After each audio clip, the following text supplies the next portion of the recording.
അപ്പോൾ നിങ്ങൾ ഓവറായിട്ടുള്ള പണികൾ കാര്യങ്ങൾ ചെയ്യാൻ പറ്റില്ല, അതുകൊണ്ട് റെസ്റ്റ് കൊടുക്കേണ്ടി വരുന്നു. അപ്പം എനിക്ക് ഭയങ്കര സന്തോഷം, എനിക്കെൻ്റെ വീട്ടിൽ പോലെ വീട്ടിൽ നിൽക്കാമല്ലോ, അമ്മമാരുടെ ആ ഒരു കെയറിങ് കാര്യങ്ങൾ നമുക്ക് കിട്ടുമല്ലോ എന്ന് പറഞ്ഞിട്ട് അങ്ങനെ വീട്ടിൽ കുറച്ച് റെസ്റ്റ് കാര്യങ്ങളൊക്കെ ഉണ്ടായിരുന്നു. പിന്നെ അതിന് ശേഷമാണ് വീണ്ടും ഇങ്ങോട്ടേക്ക് വന്ന് പിന്നെ ആളെ പ്രസവിച്ചു. വീണ്ടും കുറച്ച് ദിവസം അങ്ങനെ മുന്നോട്ട് പോന്നു. 2.25 വർഷങ്ങൾക്ക് ശേഷം രണ്ടാമത്തെ മോനെ പ്രസവിക്കുന്നു. അവിടെയാണ് അടുത്ത ട്വിസ്റ്റ് വരുന്നത്.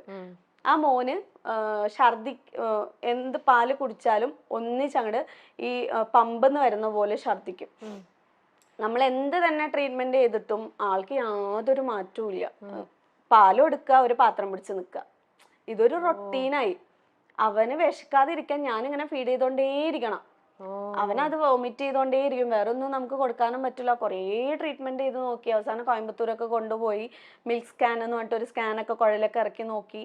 അപ്പൊ അവര് പറഞ്ഞു അവന്റെ ഇവിടത്തെ വാൾവ് അടയുന്നില്ല, ഈ വാൾവ് 2 വയസ്സൊക്കെ ആകുമ്പോഴേ അടയുള്ളൂ, ഇത് ഇങ്ങനെ നടന്നുകൊണ്ടേയിരിക്കും, നമുക്കൊന്നും ചെയ്യാൻ പറ്റില്ല എന്നുള്ളത്. അപ്പൊ ഒരു ഹോമിയോപ്പതി ഡോക്ടറെ അടുത്ത് കൊണ്ടുപോയിട്ട് അവൻ അതിനൊരു മാറ്റം വരുന്നു. അപ്പം ഭയങ്കര നമുക്കൊരു ഹാപ്പി അല്ലേ, ഇത്രയും കഷ്ടപ്പാടിൽ നിന്നും ഇങ്ങനെ ആകുമ്പോൾ. അപ്പൊ ഡോക്ടർക്ക് വേണ്ടി പ്രാർത്ഥിച്ച് ഞാൻ ചിന്തിച്ചു, ഞാൻ ഈ ബുദ്ധിമുട്ടുന്ന പോലെ എത്ര ലേഡീസ് ഇതുപോലെ ഓരോ അസുഖങ്ങൾ കൊണ്ട് ബുദ്ധിമുട്ടും, എന്തുകൊണ്ട് എനിക്കിത് പഠിച്ചുകൂടാ?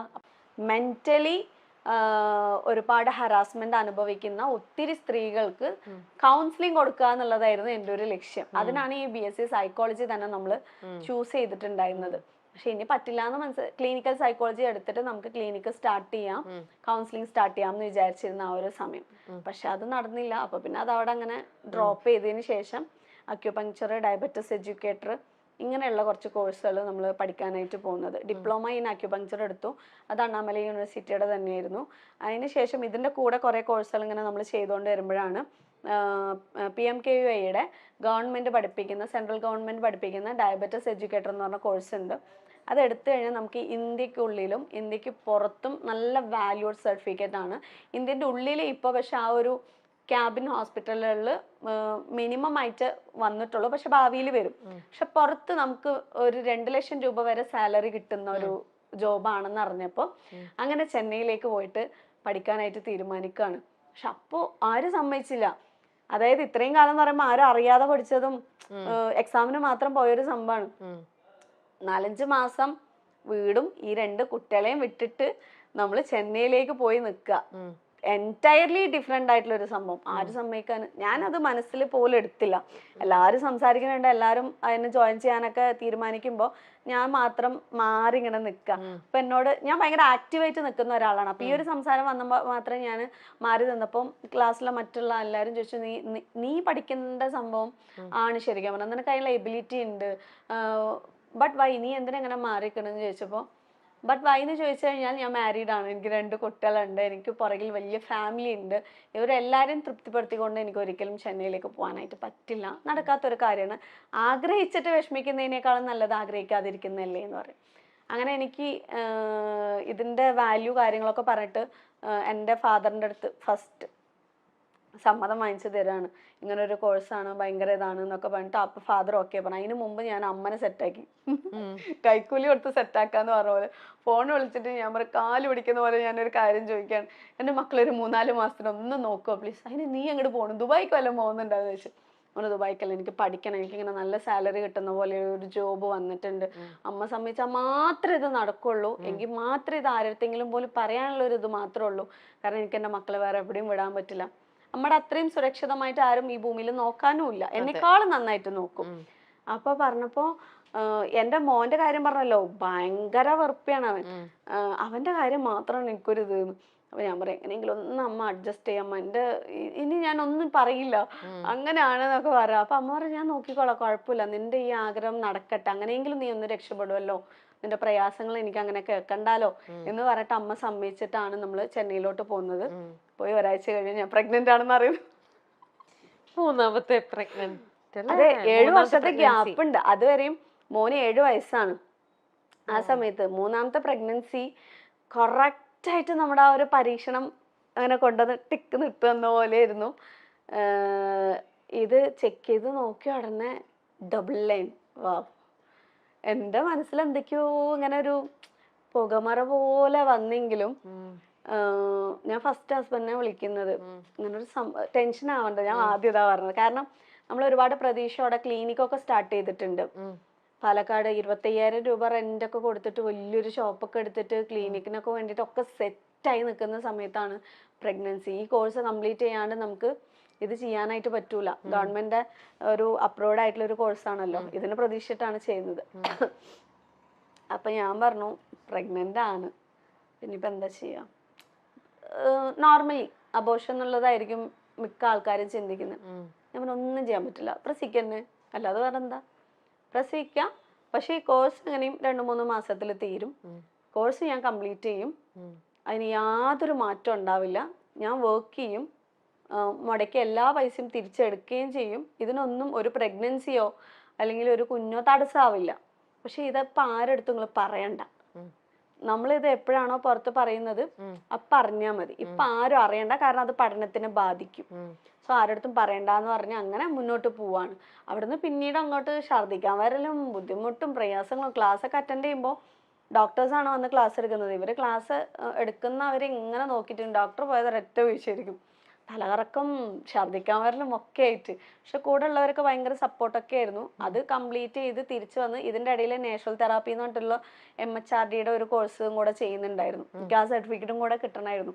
ഈ ഡയറ്റിൻ്റെ കാര്യങ്ങളും ഫുഡിൻ്റെ കാര്യങ്ങളും ഇങ്ങനെയൊക്കെ ആയിട്ടാണ് അതിലവർ പഠിപ്പിക്കുന്നത്. അതിന് പക്ഷെ പോകുമ്പോഴേക്കും ഞാൻ മൊത്തത്തിൽ വീക്കായി. എനിക്ക് ഫുൾ സ്ട്രെസ്, അതായത് ബേബി താഴേക്ക് ഇറങ്ങി വരുന്നത് എനിക്ക് ഫീൽ ആയി തുടങ്ങി. അന്നേരത്തേക്ക് എത്ര മാസമായി? 4 മാസം കഴിഞ്ഞു, 5 മാസമൊക്കെ സ്റ്റാർട്ട് ചെയ്യുന്ന സമയത്ത് പക്ഷേ യൂട്രസിന്റെ ആണോ എന്തിന്റെ ആണോ എന്നറിയില്ല, എനിക്കിങ്ങനെ ഫീൽ ആവും. ഞാൻ നടക്കുന്ന സമയത്ത് ടക്ക് ടക്ക് ഇങ്ങനെ എന്തോ വരുന്ന പോലെ. ഞാനിത് ആരോടും പറയാതെ വെച്ചിരിക്കുക. ആ സമയത്താണ് ട്രെയിനിൽ പോകുമ്പോൾ, ഈ ട്രെയിന് രാത്രി സമയത്തുള്ള ഒരു ഫാസ്റ്റ് സ്പീഡ് ഉണ്ടല്ലോ, നമ്മൾ വിചാരിക്കും ട്രെയിന് പോയി ഇടിക്കാൻ പോവാ അല്ലെങ്കിൽ എന്തെങ്കിലും ആവാൻ പോവാണെന്ന്. എനിക്ക് ഏറ്റവും കൂടുതൽ പേടി, ഞാൻ വീണ്ടും എൻ്റെ പഠനത്തിന് വേണ്ടിയിട്ട് ഈ കുഞ്ഞിനെ ഞാൻ ബലി കൊടുക്കുകയാണോ. കുഞ്ഞിന് ഷുവർ ആയിട്ടും അബോർഷൻ എന്തെങ്കിലും ആയിക്കഴിഞ്ഞാല് തീർന്നില്ല, എല്ലാരും ബ്ലെയിം ചെയ്യും. അതെ, ബ്ലെയിമിങ് മാത്രല്ല, ഞാൻ തന്നെ സ്വയം ബ്ലെയിം ചെയ്യും. കാരണം എനിക്ക് കുഞ്ഞുങ്ങള് എന്ന് പറഞ്ഞു കഴിഞ്ഞാൽ എനിക്ക് അങ്ങനെ ജീവനാണ്. അപ്പൊ ഈ മോൾക്കൊന്നും സംഭവിക്കുകയും ചെയ്യരുത്, മോളായിരുന്നു, ഒന്നും സംഭവിക്കുകയും ചെയ്യരുത്, എങ്ങനെയെങ്കിലും മുന്നോട്ട് പോകണം, ഒരു 5-6 ക്ലാസ്സും കൂടെ പഠിച്ചോനെ എന്നെ എങ്ങനെയെങ്കിലും ഒന്ന് പിടിച്ചു നിർത്തിക്കൊണ്ടാ, ഒന്നും സംഭവിക്കരുത്. എന്നിട്ട് ആ സമയത്താണ് ഞാൻ മോളോട് സ്വയം, ട്രെയിനിലെല്ലാവരും ഉറങ്ങുന്ന സമയമാണ്, താങ്ങി പിടിച്ചോണ്ട് ഞാൻ അവളോട് ഇങ്ങനെ പറയും, നിനക്കൊന്നും പറ്റില്ല കേട്ടോ, അമ്മയ്ക്ക് എങ്ങനെയെങ്കിലും രക്ഷപ്പെടണ്ട, അതിന് വേണ്ടിയിട്ടാണ് നമ്മൾ രണ്ടുപേരും കൂടിയിട്ടാണ് പഠിക്കുന്നത്, അതുകൊണ്ട് എൻ്റെ മോക്കൊന്നും സംഭവിക്കൂല, അത് ഞാൻ ഗ്യാരണ്ടി തരുന്നു. ഇങ്ങനെ ഞാൻ പറയല്. നമുക്കൊന്ന്, അതായത് ഞാൻ എന്നെ തന്നെ മോട്ടിവേറ്റ് ചെയ്യുന്ന പോലെയാണ് എനിക്ക് ആ സമയങ്ങളിൽ തോന്നിയിട്ടുണ്ടായിരുന്നത്. ഇതിൻ്റെ ഇടയിൽ കൂടെ ഈ ട്രെയിനിൽ ഒരു സ്ത്രീ ഒറ്റയ്ക്ക് യാത്ര ചെയ്യുമ്പോഴുള്ള ഒരു ബുദ്ധിമുട്ടുണ്ടല്ലോ, നമ്മൾ എത്രത്തോളം പ്രയാസങ്ങൾ അനുഭവിച്ചിട്ടാണ് പോണത് എന്ന് ഈ പോകുന്ന ആൾക്കാർക്കൊന്നും അറിയില്ല. അവർക്കൊരു തട്ടല് മുട്ടല് എന്തെങ്കിലും ഒന്ന് കിട്ടിക്കഴിഞ്ഞാലുള്ള ഒരു സുഖം, ഒരു TT ആണോ, TT ആരെങ്കിലും വേറെ ആരെങ്കിലും നമ്മൾ എന്തെങ്കിലും ചെയ്തു കഴിഞ്ഞാൽ നമുക്ക് നോ പ്രോബ്ലം, വേഗം TTയോട് പോയി പറയാമെന്ന് പറയാം. TT ഭയങ്കര കമ്പനി ആയിട്ടൊക്കെ സംസാരിച്ചൊക്കെ വന്നിട്ട് ഏറ്റവും ലാസ്റ്റ് എൻ്റെ സീറ്റിൽ വന്നിരുന്നു, ഇയാൾ എന്തൊക്കെയോ കാണിക്കുക, മുട്ടാൻ വരിക, തൊടാൻ വരിക, പിടിക്കാൻ വരിക. അപ്പൊ അവിടെ ബാക്കി ആൾക്കാരില്ലേ? എല്ലാവരും ഉറങ്ങുന്ന സമയത്ത് എനിക്ക് സീറ്റ് കൺഫേം ആയിട്ടുണ്ടായിരുന്നില്ല. എനിക്ക് പക്ഷെ രാവിലെ എങ്ങനെയും ക്ലാസ്സിലേക്ക് അറ്റൻഡ് ചെയ്യണം, എത്തണം, അല്ലാന്നുണ്ടെങ്കിൽ എനിക്ക് പ്രോബ്ലമാണ്, അറ്റൻഡൻസ് ഇല്ലാന്നുണ്ടെങ്കിൽ എനിക്ക് പ്രോബ്ലമാണ്. ഇയാൾ പക്ഷെ ഭയങ്കരമായിട്ട് വൾഗറായ രീതിയിൽ ആ ഭാഗത്ത് നിന്ന് ഇയാൾ എണീറ്റ് പോകുന്നതേ ഇല്ല. അവസാനം ഇയാൾ ജസ്റ്റ് ഒന്ന് മാറി, ഞാൻ ഫോൺ ചെയ്തിട്ട് ഞാൻ കരയാൻ തുടങ്ങി, എനിക്ക് പേടിയാവുന്നുണ്ട്, ഇയാൾ എന്നെ എന്തെങ്കിലും ചെയ്യുമെന്ന് തന്നെ എനിക്ക് തോന്നുന്നു, അങ്ങനെയാണ് ഇയാൾ ബിഹേവ് ചെയ്യുന്നത്, ഞാൻ എന്താ ചെയ്യേണ്ടതെന്നുണ്ട്. ഞാൻ പറഞ്ഞു ഫോൺ കട്ടാക്കരുത് ഒരിക്കലും, എനിക്ക് എന്തെന്നെ സംഭവിച്ചു കഴിഞ്ഞാലും അത് അറിയണമല്ലോ. ഞാൻ പിന്നെ പുറത്തുനിന്ന് എന്നെ എന്തെങ്കിലും ചെയ്ത് തള്ളിയിട്ടിട്ട് എന്തെങ്കിലും ചെയ്താലോ, പേടി. എല്ലാവരും ഉറങ്ങുക, ഞാനും ഇയാളും മാത്രം. എങ്ങനെ അവിടുന്ന് രക്ഷപ്പെടാന്ന് ആലോചിച്ചിട്ട് ഇയാൾ ജസ്റ്റ് അവിടെ നിന്ന് എന്തോ മാറിയതും, എൻ്റെ കയ്യിൽ ഇത്രയും വലിയ ലഗേജ് പെറ്റിയാണ് ഉള്ളത്, ഇത് എനിക്ക് വിട്ടിട്ട് പോകാനും പറ്റൂല. ഇതായിട്ട് ഞാനൊരു ബോഗിയിൽ നിന്നും ഒരു 15 ബോഗിയോളം ഞാൻ ഓടിയിട്ടുണ്ടാവും. TTനെ പേടിച്ചിട്ട്. ആ സമയത്തുള്ള ധൈര്യമില്ലായ്മയാണ് ഞാൻ ഈ പറയുന്നത്. എനിക്ക് ആരാണ് ഈ ഫോണിലെ ഹസ്ബൻഡിനെ വിളിച്ചു ഞാന്, അദ്ദേഹം പറഞ്ഞു തന്ന ഐഡിയ അല്ലല്ല, ഞാൻ എന്താ ചെയ്യേണ്ടത് എനിക്ക് അറിയണില്ല, ഞാൻ വണ്ടിയിൽ നിന്ന് ഇറങ്ങാനും പറ്റുന്നില്ല, സ്റ്റേഷനിൽ നിന്ന് എവിടെയെങ്കിലും ഇറങ്ങാനുള്ള ഒരു ഓപ്ഷനും ഇല്ല, എന്താ ചെയ്യേണ്ടത്. ഇപ്പൊ നിക്ക്, ഞാൻ എന്തെങ്കിലും, ആൾക്ക് എന്താ ചെയ്യാൻ പറ്റുക, ഒന്നും ചെയ്യാൻ പറ്റില്ല, ആളവിടെ നിൽക്കല്ലേ. ഞാൻ ഈ ലഗേജും പിടിച്ചിട്ട് ഓടിയ ഓട്ടത്തിൽ ഈ സമയം പ്രഗ്നന്റും കൂടെ, എനിക്ക് ആ പേടിയും കൂടി ഉണ്ട്, എൻ്റെ കുട്ടിക്ക് എന്തെങ്കിലും സംഭവിക്കുമോ. ഞാനിങ്ങനെ കരഞ്ഞോണ്ടേ ഇരിക്കണോ, നിർത്താതെ ഞാൻ ഓടി. 2 പോലീസുകാരെ കണ്ട്, ഹിന്ദിക്കാരാണ്. എനിക്കാണെങ്കിൽ ഹിന്ദി അറിയില്ല, നമ്മളെന്താ സംസാരിക്കുക. ഭാഗ്യത്തിന് കുറച്ച് ഈ മുറി ഇംഗ്ലീഷ് അറിയുന്നു പറയുന്ന പോലെ അവരോട് ഞാൻ പറഞ്ഞു ഞാനിവിടെ ഒന്ന് ഇരുന്നോട്ടെ. എനിക്ക് എന്തോ എനിക്ക് അതും പറയാൻ പേടി, കാരണം ആ TTE അറിയുന്ന ആളാണെങ്കിലോ ഇവര് എന്തെങ്കിലും പ്ലാൻ ചെയ്താലോ, നമുക്ക് പല ചിന്തയാണല്ലോ വരുന്നത്. ആ സമയത്ത് ആ TTE കുറിച്ച് പറയാനോ പുറത്തൊന്ന് കംപ്ലൈന്റ് ചെയ്യാനോ ഉള്ള ധൈര്യം പോലും എനിക്കില്ല. എനിക്ക് ഇപ്പൊ പക്ഷേ ആലോചിക്കുമ്പോ അവര് കിടന്ന് ഉറങ്ങിയല്ലോ, ഉറക്കം എന്തെങ്കിലും സംഭവിച്ചാൽ ഉറക്കം വിളിച്ചാൽ ഈ ഉറങ്ങി കിടക്കുന്നവർ എണീക്കില്ലേ? ആ ഒരു ധൈര്യം ഇല്ല, ഉണ്ടായില്ലേ? അതാ പറയാ, ഞാൻ എത്രത്തോളം ഒരു കവേർഡായിരുന്നു. ഭീരു എന്ന് പറഞ്ഞാൽ അങ്ങേറ്റത്തൊരു വലിയൊരു ഭീരുവായിരുന്നു. ഇപ്പൊ എന്റെ കാലിൽ ആരെങ്കിലും ചവിട്ടിയാ പോലും ഞാൻ പ്രതികരിക്കൂല. ചവിട്ടിയിട്ടുണ്ട്, അതുകൊണ്ടാ പറഞ്ഞത്. ഒരേ കാറിലിരിക്കുന്ന സമയത്ത് എൻ്റെ കാലിന് ചവിട്ടി നെരുക്കി ഇങ്ങനെ അമർത്തിയിട്ടുണ്ട്, എങ്കിലും ഞാൻ ഇങ്ങനെ പിടിച്ച് നിൽക്കല്ലാതെ എനിക്ക് പ്രതികരിക്കാൻ അറിയില്ലായിരുന്നു. ആദ്യം നമ്മുടെ പെൺകുട്ടികളെ നമ്മൾ പഠിപ്പിക്കേണ്ട ഏറ്റവും വലിയൊരു സംഭവം എന്താണെന്നറിയോ? ധൈര്യം. അല്ലാന്നുണ്ടെങ്കിൽ അനുഭവിക്കേണ്ട അങ്ങേയറ്റത്തിലായിരിക്കും നമ്മൾ ഓരോരുത്തരും അനുഭവിക്കുന്നത്. അന്ന് എനിക്കൊന്ന് ഒച്ചിട്ടിട്ട് ആരുടെങ്കിലും ഒന്ന് ഹെൽപ്പ് ചോദിക്കായിരുന്നു. പക്ഷെ അതാണ് എൻ്റെ ഏറ്റവും വൃത്തികെട്ട സ്വഭാവം എന്ന് പറയുന്നത്. എൻ്റെ കൂടെ നിൽക്കുന്നവർക്ക് ബുദ്ധിമുട്ടാവോ, ഉറങ്ങുന്നവർക്ക് ബുദ്ധിമുട്ടാവോ, ഞാൻ എന്തിനാ അങ്ങനെയൊക്കെ ചിന്തിക്കുന്നതെന്ന് ഇപ്പൊ തോന്നുന്നുണ്ട്. ആരെങ്കിലും വിളിച്ചിട്ട് പക്ഷെ ഇയാള് TTE ആണ്, ഇയാള് വേറെ എന്തെങ്കിലും പറഞ്ഞ അവരെ ഇതാക്കിയാലോ, അല്ലെങ്കിൽ ചിലപ്പോൾ അവരും കൂടെ നമ്മൾ എന്തെങ്കിലും ചെയ്താലോ, ഇങ്ങനെയുള്ള പേടികളായിരുന്നു മൊത്തത്തിൽ. ഈ ലഗേജും പിടിച്ചിട്ട് ഞാൻ ഇങ്ങനെ ഓടാ, ഒരു 10-15 പോകി നിർത്താതെ ഓടിയിട്ട് ഇയാൾ കാണാതെ എവിടെ ഒളിഞ്ഞിരിക്കാൻ പറ്റില്ല. 2 പോലീസുകാരെ കണ്ടപ്പോൾ എനിക്കിങ്ങനെ കരച്ചിൽ വരാൻ തുടങ്ങി. എൻ്റെ വിറയലൊക്കെ അവർ കണ്ടു മനസ്സിലാക്കി. ഞാൻ പറഞ്ഞു ഞാൻ ഒന്ന് ഇവിടെ ഇരുന്നോട്ടെ, എനിക്ക് ഇരുന്നാൽ മാത്രം മതി, എൻ്റെ സീറ്റ് കൺഫേം ആയിട്ടില്ല, അതുകൊണ്ടാണ് എന്ന് പറയും. അപ്പോൾ അവർ പറഞ്ഞു ഇരിക്കുന്നു പറഞ്ഞു. അവർ പോകാൻ നേരത്ത് ഞാൻ അവരുടെ ബാക്കിലേക്ക് പോവാം, നിങ്ങൾ പോവല്ലേ എനിക്ക് പേടിയാവുന്നെന്ന് പറഞ്ഞിട്ട്. പക്ഷെ കുറച്ച് നേരം കഴിഞ്ഞ് നിങ്ങൾ ടെൻഷൻ ആവണ്ട, നിങ്ങളിവിടെ ഇരുന്നോളൂ, ഞങ്ങൾ അവിടെ തന്നെ ഉണ്ടാവുമെന്ന് പറഞ്ഞു.